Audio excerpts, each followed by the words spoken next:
ಆತ್ಮೀಯ ಬಂಧುಗಳೇ, ಮಹಾಭಾರತ ಭೀಷ್ಮ ಪರ್ವ.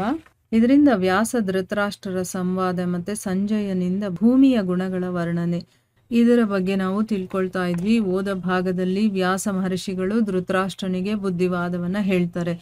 ಹೀಗೆ ಬಂಧು ಬಾಂಧವರ ಜೊತೆ ಯುದ್ಧ ಮಾಡಿ ಸ್ವಂತದವರನ್ನೇ ಕೊಲ್ಲೋದು ಸರಿಯಲ್ಲ. ಅದಕ್ಕೋಸ್ಕರ ನಿನ್ನ ಮಕ್ಕಳಿಗೆ ನೀನು ಧರ್ಮದ ಉಪದೇಶವನ್ನು ಮಾಡು.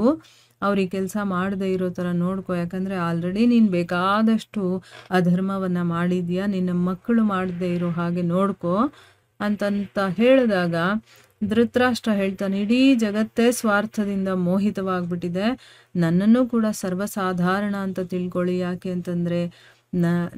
ಅಂದರೆ ನನ್ನ ಬುದ್ಧಿ ಹೇಳ್ತಾ ಇದೆ ಅಧರ್ಮ ಮಾಡಬೇಡ ಅಂತ. ಆದರೆ ನನ್ನ ಮಕ್ಕಳು ನನ್ನ ಮಾತನ್ನು ಕೇಳೋದಿಲ್ಲ, ನನ್ನ ವಶದಲ್ಲಿಲ್ಲ ಅವರು ಅಂತಂದಾಗ ವ್ಯಾಸರು ಹೇಳ್ತಾರೆ, ಒಳ್ಳೆಯದು, ನಿನ್ನ ಮನಸ್ಸಲ್ಲಿ ಏನಾದರೂ ನನ್ನ ಹತ್ರ ಕೇಳಬೇಕು ಅಂತ ಅಂದ್ಕೊಂಡಿದ್ರೆ ಅದನ್ನು ನೀನು ಕೇಳ್ಕೊ, ನಾನು ನಿನ್ನ ಎಲ್ಲ ಸಂದೇಹಗಳನ್ನು ಕೂಡ ದೂರ ಮಾಡ್ತೀನಿ ಅಂತಂದ್ಬಿಟ್ಟು ಹೇಳ್ತಾರೆ.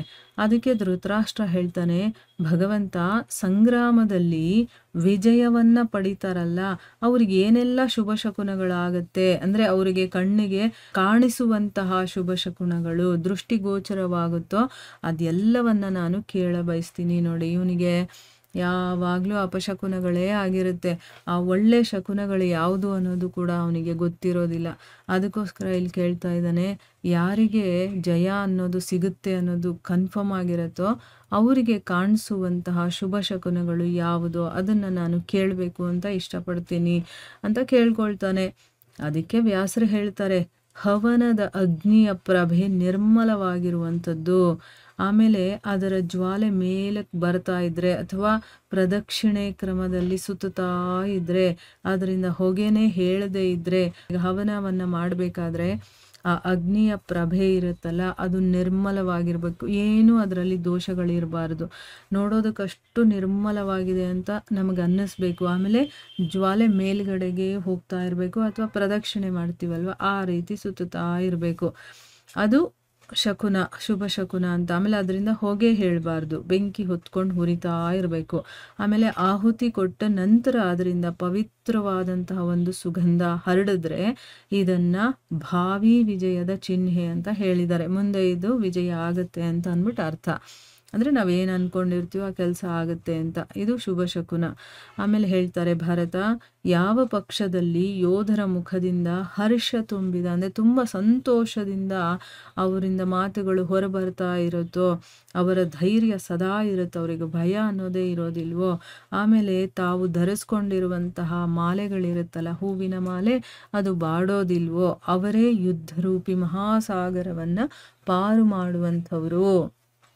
ಆಮೇಲೆ ಸೈನ್ಯ ಹೆಚ್ಚಾಗಿರಲಿ ಕಡಿಮೆ ಇರಲಿ, ಯೋಧರ ಉತ್ಸಾಹ ತುಂಬಿರುವಂತಹ ಒಂದು ಹರ್ಷ ಇದೆಯಲ್ಲ ಅದು ವಿಜಯದ ಪ್ರಧಾನ ಲಕ್ಷಣ ಅಂತ ಹೇಳ್ತಾರೆ. ನಾವು ಕಡಿಮೆ ಇದ್ದೀವಿ ಅನ್ನುವಂಥ ಭಯದಿಂದ ಅವರಲ್ಲಿ ಉತ್ಸಾಹ ಕಡಿಮೆ ಆಗೋದಿಲ್ಲ. ಅವ್ರು ಎಷ್ಟೇ ಇದ್ರೂ ಕೂಡ ನಾವು ಯುದ್ಧವನ್ನು ಗೆಲ್ತೀವಿ ಅನ್ನುವಂತಹ ಒಂದು ಉತ್ಸಾಹ ಅವರಲ್ಲಿ ತುಂಬಿರುತ್ತಲ್ಲ ಅದು ವಿಜಯದ ಮೊದಲನೇ ಲಕ್ಷಣ. ಒಬ್ಬರನ್ನ ಒಬ್ಬರು ಚೆನ್ನಾಗಿ ತಿಳ್ಕೊಂಡಿರ್ತಾರೆ, ಉತ್ಸಾಹಿಗಳಾಗಿರಬೇಕು. ಆಮೇಲೆ ಸ್ತ್ರೀ ಮುಂತಾದ ಅನಾಸಕ್ತರು ಅಂದರೆ ಈ ಭೋಗ ವಸ್ತುಗಳಿರುತ್ತಲ್ಲ ಅದರಲ್ಲಿ ಅನಾಸಕ್ತಿ ಇರಬೇಕು ಅವರಿಗೆ. ಆಮೇಲೆ ದೃಢ ನಿಶ್ಚಯರಾಗಿರ್ಬೇಕು ಅವರು. ಅಂಥ 50 ವೀರರು ಕೂಡ ಬಹಳ ದೊಡ್ಡ ಸೇನೆಯನ್ನು ಹೊಸಕಾಕ್ಬಿಡ್ತಾರೆ. ಯುದ್ಧದಿಂದ ಕಾಲನ್ನು ಹಿಂದೆನೇ ತಗೊಳ್ಳೋದಿಲ್ವಲ್ಲ, ಅಂಥ 5-7 ಯೋಧರಿರಲಿ, ಅಂಥವರು ಕೂಡ ವಿಜಯವನ್ನು ಗಳಿಸ್ತಾರೆ. ಯಾವಾಗಲೂ ನಾವು ಯುದ್ಧ ಮಾಡಬೇಕು, ಗೆಲ್ಲಬೇಕು ಅಂತ ಛಲ ಇರಬೇಕು ಅವ್ರಿಗೆ. ಅದಕ್ಕೋಸ್ಕರನೇ ಸದಾ ಸೈನ್ಯ ಅನ್ನೋದು ಹೆಚ್ಚಾಗಿರೋದ್ರಿಂದಾನೇ ವಿಜಯವಾಗುತ್ತೆ ಅನ್ನುವಂಥ ಮಾತೇ ಇಲ್ಲ. ಕಡಿಮೆ ಇದ್ದರೂ ಪರವಾಗಿಲ್ಲ, ಈ ಎಲ್ಲ ಗುಣಗಳು ಅವರಲ್ಲಿ ಇತ್ತು ಅಂತಂದರೆ ನಿಜವಾಗ್ಲೂ ಅವರು ಕಡಿಮೆ ಇದ್ದರೂ ಕೂಡ ಅವರು ಗೆಲ್ತಾರೆ. ಈ ರೀತಿ ಹೇಳಿ ಭಗವಂತ ವೇದವ್ಯಾಸರು ಹೊರಟು ಹೋಗ್ತಾರೆ. ಆಮೇಲೆ ಇದೆಲ್ಲವನ್ನ ಕೇಳಿ ರಾಜ ಧೃತರಾಷ್ಟ್ರ ಯೋಚನೆಯಲ್ಲಿ ಮುಳುಗಿ ಹೋಗ್ತಾನೆ. ಯಾಕಂದರೆ ಅವನಿಗೆ ಇದು ಯಾವ ಶಕುನಗಳು ಕೂಡ ಕಾಣಿಸಿರೋದಿಲ್ಲ. ಆಮೇಲೆ ಸ್ವಲ್ಪ ಸಮಯದ ತನಕ ಯೋಚನೆ ಮಾಡಿ ಅವನು ಸಂಜಯನಿಗೆ ಹೇಳ್ತಾನೆ, ಸಂಜಯ, ಈ ಯುದ್ಧ ಪ್ರೇಮಿ ರಾಜರು ಪೃಥ್ವಿಯ ಲೋಭದಿಂದ, ನೋಡಿ ಇಲ್ಲಿ ಈಗ ಫುಲ್ಲು ಅವನಿಗೆ ಮೋಹ ಎಲ್ಲ ಕಳೆದೋಗಿದೆ. ಆದರೂ ಕೂಡ ತನ್ನ ಮಕ್ಕಳ ಮೇಲೆ ಸ್ವಲ್ಪ ಆಸೆ ಇದೆ. ಆದರೂ ಅದು ಏನಾಗ್ತಾ ಇದೆ ಅಂತ ತಿಳ್ಕೊಳ್ಳೋದಕ್ಕೆ ಈಗ ಯುದ್ಧ ಮಾಡಬೇಕು ಅಂತಲೇ ಈ ಭೂಮಿಯ ಲೋಭದಿಂದ ಜೀವನದ ಮೋಹವನ್ನೆಲ್ಲ ಬಿಟ್ಟು ಎಲ್ಲ ರೀತಿಯ ಅಸ್ತ್ರಶಸ್ತ್ರಗಳ ಮೂಲಕ ಯಾರು ಒಬ್ಬರನ್ನೊಬ್ಬರು ಹತ್ಯೆ ಮಾಡ್ತಾರೋ, ಪೃಥ್ವಿಯ ಐಶ್ವರ್ಯದ ಇಚ್ಛೆಯಿಂದ ಈ ಭೂಮಿ ನನಗೇ ಬೇಕು ಅನ್ನುವಂಥ ಆಸೆಯಿಂದ ಪರಸ್ಪರ ದಾಳಿ ಮಾಡ್ತಾ ಯಮಲೋಕದ ಜನಸಂಖ್ಯೆಯನ್ನು ಹೆಚ್ಚಿಸ್ತಾರೋ, ಅಂದರೆ ಎಲ್ಲ ಸತ್ತು ಯಮಲೋಕಕ್ಕೆ ಹೋಗ್ತಾರೋ, ಮತ್ತು ಶಾಂತರೇ ಆಗೋದಿಲ್ವೋ. ಇದರಿಂದ ನಾನು ತಿಳ್ಕೊಳ್ಳೋದು ಏನಪ್ಪ ಅಂತಂದರೆ, ಪೃಥ್ವಿಯಲ್ಲಿ ಬಹಳಷ್ಟು ಗುಣ ಇದೆ ಅಂತಂದ್ಬಿಟ್ಟು. ಯಾಕಂದರೆ ಈ ಭೂಮಿಗೋಸ್ಕರ ತಾನೇ ಅವರು ಅಷ್ಟೆಲ್ಲ ಮಾಡೋದು. ಸೊ ಈ ಭೂಮಿಗೆ ಬೇಕಾದಷ್ಟು ಗುಣ ಇದೆ, ಅದಕ್ಕೋಸ್ಕರನೇ ಈ ನರಸಂಹಾರ ಆಗ್ತಾ ಇರೋದು. ಅದಕ್ಕೋಸ್ಕರ ನೀನು ನನಗೆ ಈ ಪೃಥ್ವಿಯ ವರ್ಣನೆಯನ್ನು ಮಾಡು ಅಂತಂದ್ಬಿಟ್ಟು ಇಲ್ಲಿ ಕೇಳ್ಕೊಳ್ತಾ ಇದ್ದಾರೆ.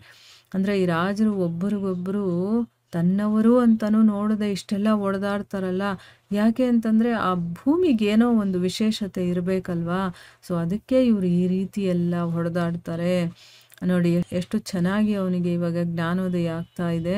ಸೊ ಅವನು ಎಷ್ಟು ಚೆನ್ನಾಗಿ ಮಾತಾಡ್ತಾ ಇದ್ದಾನೆ ಅಂತಂದ್ಬಿಟ್ಟು, ಅದಕ್ಕೆ ಮಾತಾಡ್ತಾ ಇದ್ದಾನೆ ಅಂದ್ಬಿಟ್ಟು. ಅಂದರೆ ಭೂಮಿಗೋಸ್ಕರ ಒಬ್ರಿಗೊಬ್ಬರು ಹೊಡೆದಾಡ್ಕೊಂಡು ಸಾಯ್ತಾರೆ, ಮತ್ತು ಶಾಂತರೇ ಆಗೋದಿಲ್ವಲ್ಲ. ಅದಕ್ಕೋಸ್ಕರ ಈ ಭೂಮಿಯ ಗುಣ ಬೇಕಾದಷ್ಟಿದೆ ಅನಿಸುತ್ತೆ, ಅದನ್ನೆಲ್ಲ ನಾನು ತಿಳ್ಕೊಬೇಕು ಅಂತ ಇಷ್ಟಪಡ್ತೀನಿ. ನೀನು ಈ ಭೂಮಿಯ ವರ್ಣನೆಯನ್ನು ಮಾಡು ಅಂತಂದ್ಬಿಟ್ಟು ಕೇಳ್ಕೊಳ್ತಾ ಇದ್ದಾರೆ. ಮುಂದುವರೆದು ಸಂಜಯ ಏನು ಮಾಡ್ತಾನೆ ಅನ್ನೋದನ್ನು ನಾವು ಮುಂದಿನ ಭಾಗದಲ್ಲಿ ತಿಳ್ಕೊಳ್ಳೋಣ. ಹರೇ ಕೃಷ್ಣ.